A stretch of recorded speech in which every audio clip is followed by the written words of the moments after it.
Bonjour à tous et bienvenue sur ma chaîne. Aujourd'hui, je vais vous proposer une pratique de yoga durant vos règles. Ce sera une pratique courte et douce que vous pouvez caler facilement le matin ou en fin de journée. On va commencer par effectuer une respiration.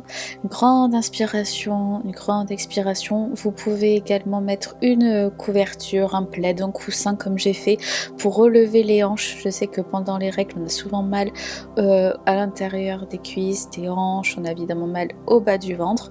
On va faire la respiration alternée de Samavriti, donc on va venir mettre le pouce sur la narine droite pour bloquer la narine droite et on va mettre l'index et le majeur entre les sourcils et on va venir jouer aussi avec le majeur de la main droite.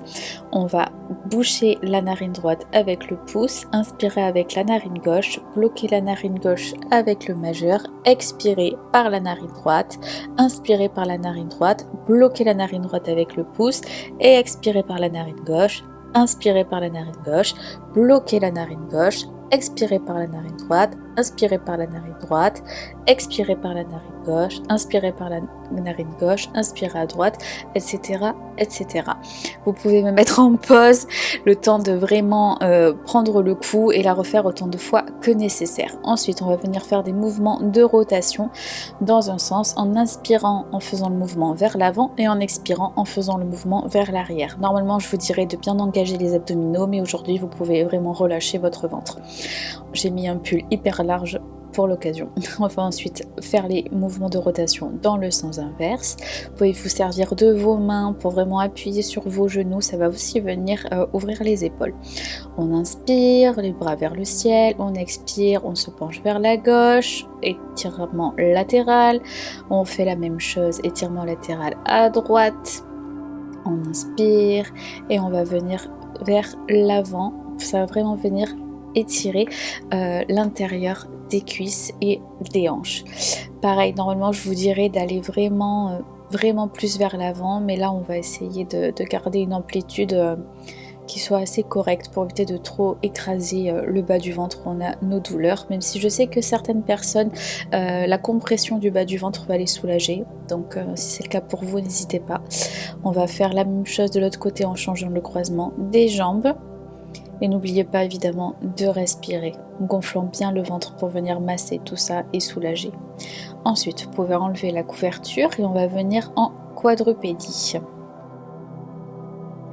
Prenez votre temps, on va venir aligner les genoux sous les hanches et on va venir faire des mouvements de chat et de vache. Moi j'aime beaucoup partir vers l'avant et l'arrière, ça me masse énormément le bas du dos et souvent j'ai des vertèbres aussi qui se remettent en place, donc n'hésitez pas à faire des mouvements intuitifs.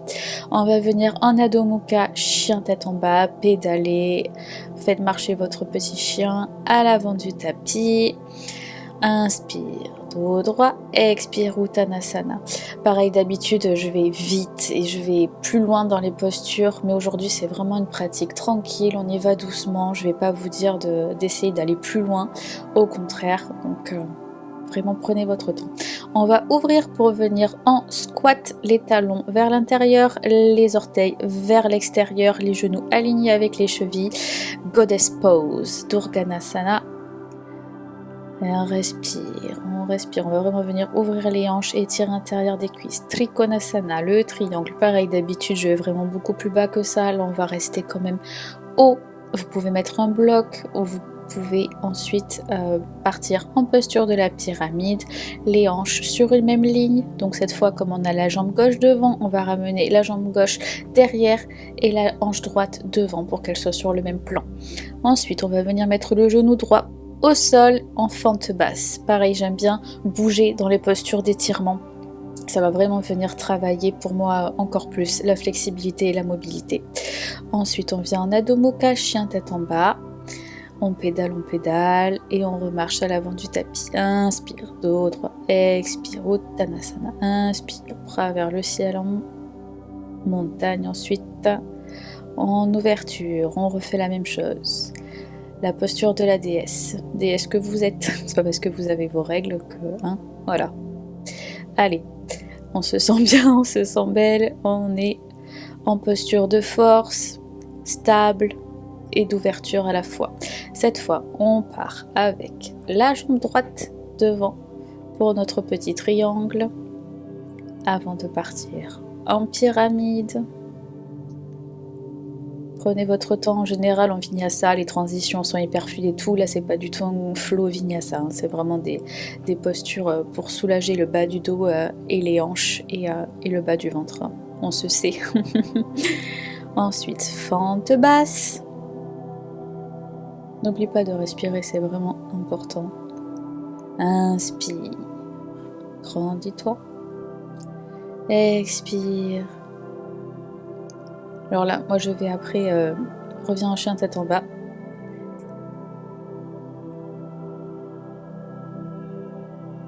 Voilà. On va venir en Malasana, la posture de la guirlande, posture vraiment de prédilection pour ouvrir les hanches. On va aussi venir engager le périnée dans cette posture et pour vraiment bien engager le bas du ventre, ce qu'il y a de bien, c'est de s'imaginer aussi quand même avoir le coccyx qui part vers les talons. Souvent on est un peu trop relâché dans cette posture.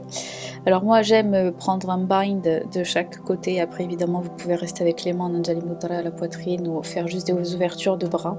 Moi j'aime aller plus loin pour le coup dans cette posture. Ça me fait du bien aux épaules notamment.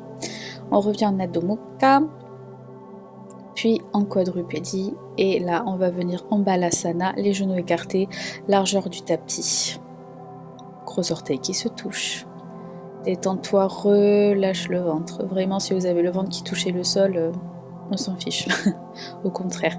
Et là, on va venir en cobra modifié, c'est-à-dire qu'on va venir garder les jambes dans cette posture un peu de triangle ou de diamant, et en essayant de ramener les talons aux fesses. Évidemment, on va pas aller jusque-là, mais ça va vraiment vous faire travailler le psoas, les fléchisseurs de hanches, le bas du dos. On va faire ça 3 fois. Et on va revenir en Balasana et ensuite on va venir s'allonger sur le ventre en sphinx. On a bien les coudes, largeur des épaules, les mains alignées aux coudes. J'aime bien tourner la tête à droite, à gauche, en haut, en bas. On dégage vraiment les oreilles des épaules, hein. On n'est pas non plus avec les trapèzes tout contractés, sinon ça sert à rien. Revenez, repassez en Balasana. Et ensuite, venez vous mettre sur les genoux et on va venir en position allongée. On peut venir en petite boule pour rouler, Apanasana. Faites-vous un petit câlin et gardez le genou droit, étendez la jambe gauche et on va venir en rotation. Respirez. Tapotez ce petit ventre qui est en train de travailler très dur. Revenez en Apanasana, puis cette fois vous gardez la jambe gauche avec vous. Rotation à droite. Respirez. Revenez en Apanasana et de suite Happy Baby. C'est pareil que Malasana, mais en version allongée. Honnêtement, au niveau de l'ouverture des hanches, là on est vraiment bien.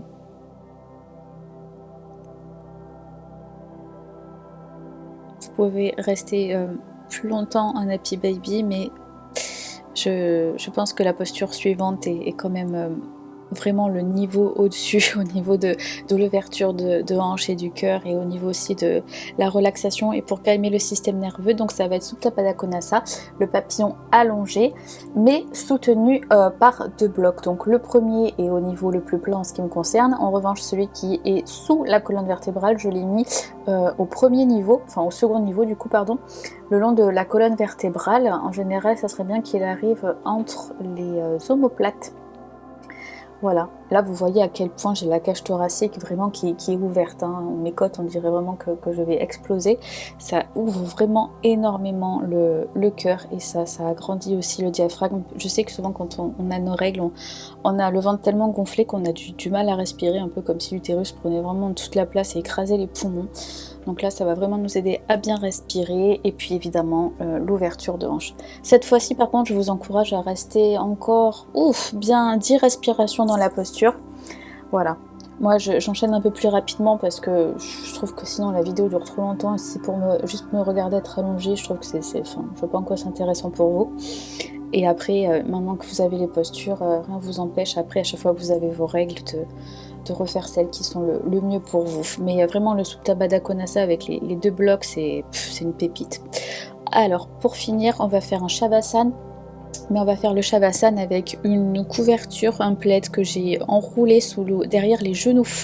On a des glandes lymphatiques derrière les genoux et quand on a nos règles, on a souvent tendance à faire de la rétention d'eau, avoir les jambes lourdes, etc. Donc c'est important de stimuler aussi le système lymphatique et donc de surélever un peu les jambes, ou là en l'occurrence avoir quelque chose derrière les genoux. Et j'ai mis les mains en triangle au niveau du ventre.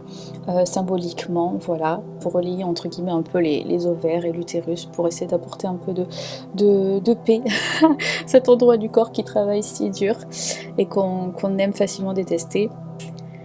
Et ensuite on revient en Sukhasana, et comme d'habitude on se fait un câlin, on se félicite dans un sens et on s'enlace dans l'autre. Ensuite les 2 bras vers le ciel, en Anjali Mudra et Namasté. Merci beaucoup les filles, bon courage à vous et à très vite.